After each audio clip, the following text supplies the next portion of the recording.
Bagian terakhir ya. Aslu kulli ma'siyatin wa ghaflatin wa syahwatin ar-ridha 'anil nafs. Kenapa ada maksiat? Kenapa ada kelalaian? Kenapa ada kita ini mengikuti hawa nafsu? Apa jawaban beliau? Pokok penyebabnya adalah satu, ar-ridha 'anil nafs. Kita meridhoi kehendak diri, kehendak nafs, hawa nafsu. Contohnya nih, kalau melihat yang bening-bening itu nafs bukan? Benar ya? Kita membiarkan mata kita terpapar, Pak. Ya sama aja, mau ustadz ke ustadz sama aja, pendeta nggak pendeta sama, Pak. Biksu nggak biksu sama. Mau dia vegetarian, mau dia makan daging sama. Jadi jangan dikira orang vegetarian nafsunya rendah, enggak. Orang nggak bernafsu ya nggak makan. Yang nggak makan gimana tuh? Ya puasa terus dia tiap hari. Tapi tunggu dulu, kalau puasanya puasa Daud, itu nafsunya masih bisa besar, Pak. Makanya Nabiullah Daud istrinya 100, gundiknya kita nggak tahu berapa. Kan raja, istri resminya berapa? 100, budak-budaknya lebih banyak. Nabiullah Daud itu puasa Daud loh. Jadi beberapa kiai di Jawa itu menemukan ternyata obat kuat alami itu namanya puasa Daud. Jadi kalau cuma puasa Daud itu bukan melemahkan syahwat, justru syahwatnya tambah kenceng ntar. Ya. Nabi Daud karena tahu dia tambah kenceng, ini ya nikah lagi. Coba kita kan di Indonesia susah mau nikah lagi, Pak. Curhat curcol ya. Itu Pak Mirwan tuh yang curcol tuh, bukan saya ya.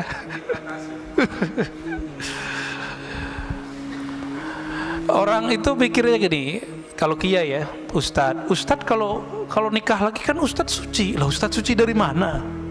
Seharusnya ustadz lebih mampu menjaga syahwatnya. Justru itu salah. Imam Asyuti melihat kenapa ya para nabi ini banyak istri.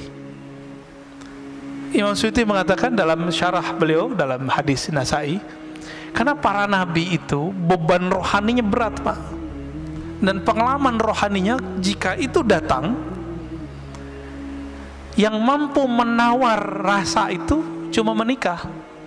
Nah, Nabi Muhammad itu seharusnya kan boleh nikah 100 Nabi Muhammad, tapi beliau mendiskon dirinya sendiri. Seharusnya beliau boleh menikah seperti Nabi Sulaiman 400, Pak, istrinya Nabi Sulaiman. Hadisnya sahih itu, ada di hadis sahih, ada di Bible.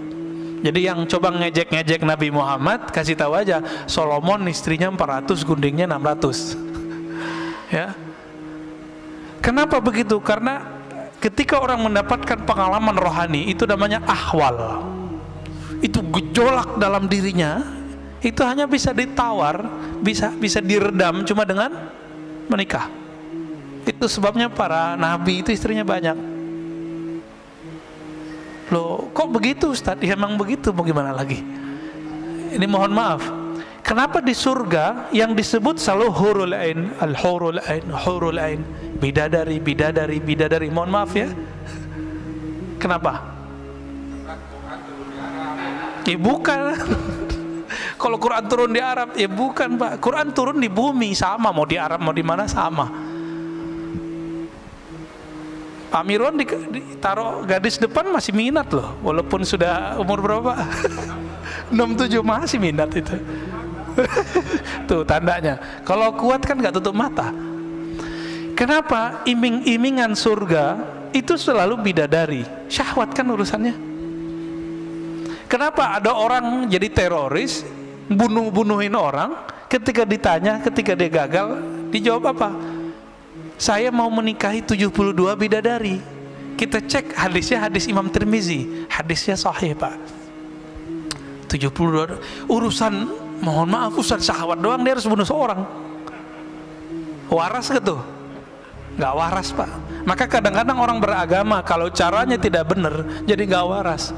Otaknya syahwat aja tuh ya, mikirin bidadari yang montok-montok gitu ya. Kenapa? Ternyata di surga itu nikmat paling tinggi itu memandang Allah. Satarawna rabbakum kama tarawna syamsa bila sahab, kama tarawna al-qamar fi lailatul badr. Kamu akan memandang Allah nanti di surga seperti memandang matahari tanpa ada awan, memandang rembulan di bulan purnama, di malam bulan purnama. Dan itu memandangnya lebih nikmat dari semua nikmat seksual. Kita pengen ngurusin mata aja harus kena macet dulu di puncak. Enggak. Sekarang diam-diam tuh orang ke puncak. Ya biar enggak di swab, enggak antigen. Bener enggak? Diam-diam mau ngurusin mata ini doang. Jadi mata ini senang yang indah, dan Allah itu maha indah. Innallaha jamil yuhibbul jamal. Allah itu maha indah. Keindahan Allah Subhanahu wa taala itu tidak bisa diakses oleh sembarang orang. Apalagi yang berharap dapat nikmat syahwat doang di dunia, di akhirat. Maka surga itu ada surga namanya jannatur ru'yah, surga memandang. Itu yang Nabi sebut tadi. Ada jannatus syahwa, jannah surga syahwat. Setiap masa, setiap satu hari, harinya surga. Harinya surga berapa hari kita? Alfasanah, 1000 tahun. 1000 tahun kita baru satu hari di Firdaus, surga paling tinggi, Pak. Itu mereka setiap hari mampu melihat Allah Subhanahu wa taala, diizinin sekali. Tapi yang di bawah Firdaus, kalau tadi sekali sehari surga, mungkin mereka sekali setahunnya surga. Kalau sekali setahunnya surga dihitung aja, Pak,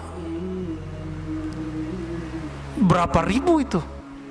Anggaplah sekali 1000 tahun mereka baru bisa melihat Allah, dan Allah memperlihatkan dirinya sekali.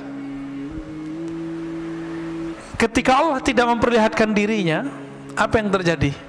Mereka mempunyai rasa rindu melihat Allah, musyfiqun, ya, rasa takut plus rindu. Rindu apa? Ini murid aja kalau sama guru bisa rindu. Jadi kita punya teman itu pengen sekali ketemu, nggak tahan dia mau ketemu, Pak. Ada, ya, pengen ketemu gurunya. Oh, kadang jauh-jauh dari mana dia datang. Makanya guru-guru kita, kiai-kiai kita itu, dia punya pesantren di pelosok, muridnya dari mana-mana. Itu kerendian murid pada guru, apalagi Tuhannya guru. Itu lebih dahsyat, Pak. Apa yang bisa menawar itu, yang bisa meredam itu semua gejolak itu? Itu hanya nikmat syahwat. Maka dikasihlah 72 bidadari. Itu mah kecil, Pak, terlalu sedikit 72 itu. Ya, mungkin ada yang dikasih 1000 ntar, ya kan asik tuh. Tapi bisa nggak menawarnya? Dia hanya sesaat. Makanya ahli surga itu nanti mencari ilmu ma'rifatullah lagi kalau dimasuk surga. Mumpung masih di dunia, cari, Pak, ilmu ma'rifatullah sekarang. Jangan cuma ilmu zahir doang yang dicari. Cari ilmu ma'rifatullah. Saya lagi belajar zikir, zikir beda dengan ilmu ma'rifatullah. Zikir itu cara mendekat. Kalau ma'rifat itu keilmuan, masuknya ke alam rohani. Cari ilmu itu mumpung masih dunia. Tapi hati-hati, sekarang di YouTube banyak yang begitu, gak usah dipercaya, ya. Sekarang di YouTube tuh banyak yang ngaku-ngaku kajian-kajian ini, kajian Nur Muhammad, kajian, ada yang benar, ada yang enggak, Pak, ya. Kajian rasa, ijazah zikir, ini di mana-mana. Ini bulan ini memang saya berkali-kali, karena kita dengar, kita lihat ada orang ngamalin ijazah zikir dalam YouTube, sekarang sudah menjadi gila. Gak jelas, Pak, untuk ujungnya kemana, ya. Ada yang udah mati juga ada, ya. Nauzubillah min dzalik. Jadi orang waras lebih enak, ya. Zikir kalau nggak ketemu sama gurunya nggak usah diamalin. Saya bisa download, Ustaz, ya nggak usah, biarin itu. Harus ketemu gurunya, dapat ijazahnya. Kalau nggak usah diamalin, ya. Udah, amalin aja yang dulu dapat. Gimana, Pak Mirwan? Udah. Nah, kita tutup dengan kalimat setelahnya, ya. Wa aslu kulli ta'atin wa yaqzatin wa 'iffatin 'adamur ridha minka anha. Adapun ketaatan asalnya bukan pada ridho pada syahwat tadi, tapi kebalikan itu, tidak meridhoi syahwat kita. Jika sepertiga malam terakhir, jangan membiarkan diri tidur. Itu yang dimaksud tidak meridhoi syahwat tidur.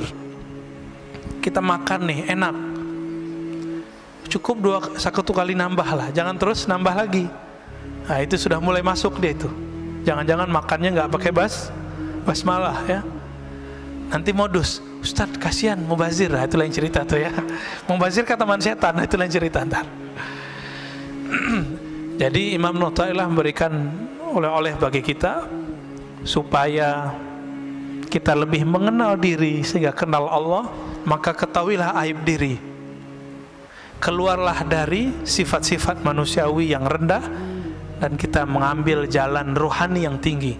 Dan ditutup oleh beliau bahwa ketaatan dimulai dengan tidak meridhoi hawa nafsu, sedangkan kemaksiatan, kelalaian dimulai dari meridhoi hawa nafsu. Semoga Allah membimbing kita ke jalannya. Amin ya rabbal alamin.